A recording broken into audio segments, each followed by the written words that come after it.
Et bonjour à tous, nous nous retrouvons dans cette nouvelle vidéo pour traiter les prérequis afin de bénéficier du service Azure White Management et Azure Information Protection. Alors en termes d'abonnement, parce qu'en fait il faut savoir, comme je vous l'ai dit, que ça fonctionne donc directement sur la cloud, et pour pouvoir bénéficier de ça, il va falloir vos abonnements. Il faut savoir qu'il fonctionne avec Office 365, c'est-à-dire que si dès lors que vous avez un abonnement Office 365, vous pouvez activer le service Azure White Management. Donc pour cela, vous avez les plans suivants. Vous avez donc le plan entreprise E3 que nous avons, vous vous souvenez, lors de la présentation du lab, nous avons créé un tenant de test E3. Donc c'est celui-ci en fait, donc entreprise E3 que nous avons créé.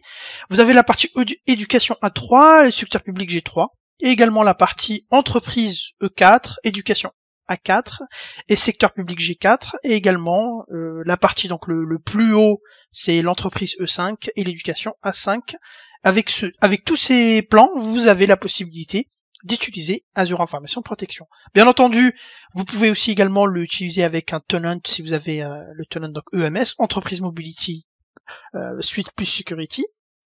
Donc c'est la formation que je vous fais actuellement avec tous les produits qu'il y a dedans. Donc je vous rappelle, dans la partie EMS, vous avez donc Azure AD, Azure Information Protection, Azure AMS, donc c'est cette formation. Vous avez Microsoft Data, vous avez Intune et vous avez Cloud App Security.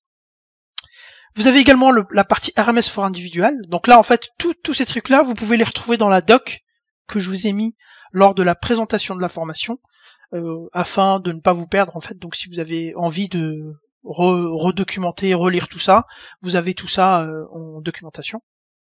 Vous avez bien entendu la partie Azure White Management Premium qui vous permet de bénéficier d'Azure AMS. Donc côté EMS, c'est dans les deux plans.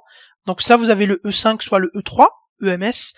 Donc la différence juste, c'est que dans le E5, vous allez pouvoir faire de la classification intelligente, c'est-à-dire que vous allez pouvoir classifier les documents en fonction des règles que vous avez mettre, en fait. Donc ça va se faire de manière automatique. Et en E3, donc ça sera de manière manuelle, donc à l'initiative de l'utilisateur. Mais sinon, que ça soit E3 E5, vous allez pouvoir bénéficier donc de la fonctionnalité, enfin du service Azure AMS et Azure Information Protection, donc qui se trouve ici. Donc côté appareil, comme je vous l'ai dit, là du coup, ce que vous avez dans votre parc en général, donc soit c'est du Windows 7 32-64 bits, du Windows 8 32-64 également, Windows 8.1, Windows 10. Donc nous, dans la formation, nous allons utiliser Windows 10. Également la partie macOS, version minimale, donc la 18.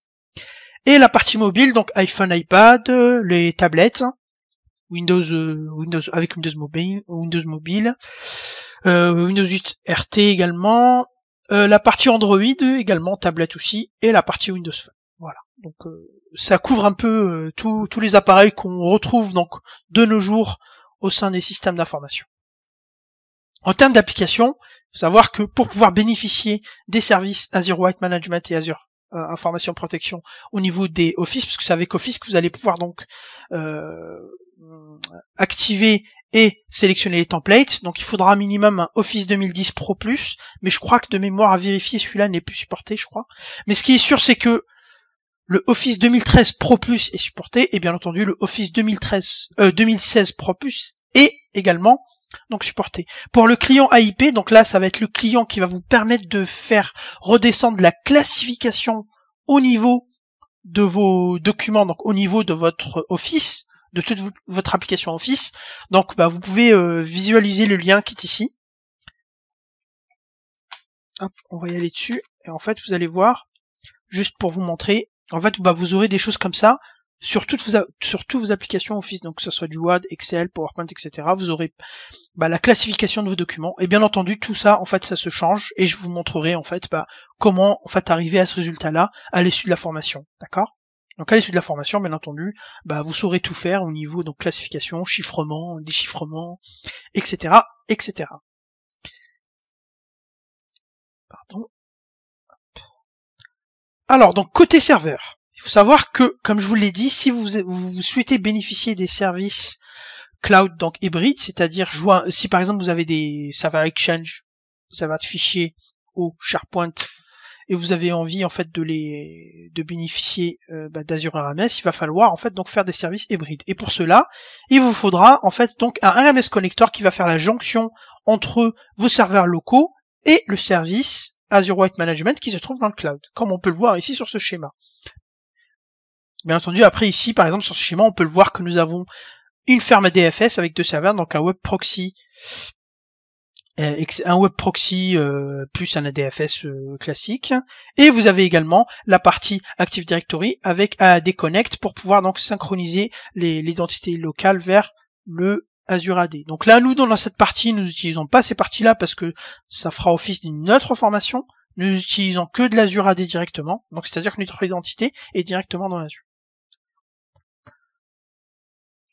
Alors donc pour les scénarios hybrides, RMS Connector, donc comme je vous l'ai dit, il permet la gestion de 3 services, Exchange pour les mails, serveur de fichiers, donc Windows Server 2016, 2012 R2, ou alors du serveur SharePoint.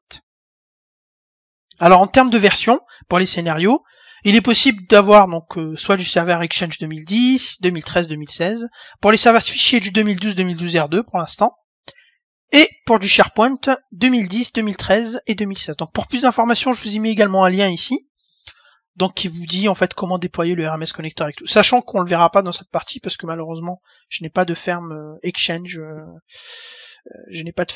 ou quelque chose comme ça pour pouvoir faire des scénarios hybrides. De toute façon là, vraiment la formation, elle se focalise sur la partie Azure et la partie donc Azure White Management, tout dans le cloud. Donc après, bien entendu, peut-être que dans d'autres formations qui viendront plus tard, on pourra donc aborder la notion des gestions hybrides avec ces scénarios-là. Mais je vous ai mis un lien, donc si vous êtes intéressé pour pouvoir donc pousser votre apprentissage, vous pouvez donc visiter ce lien.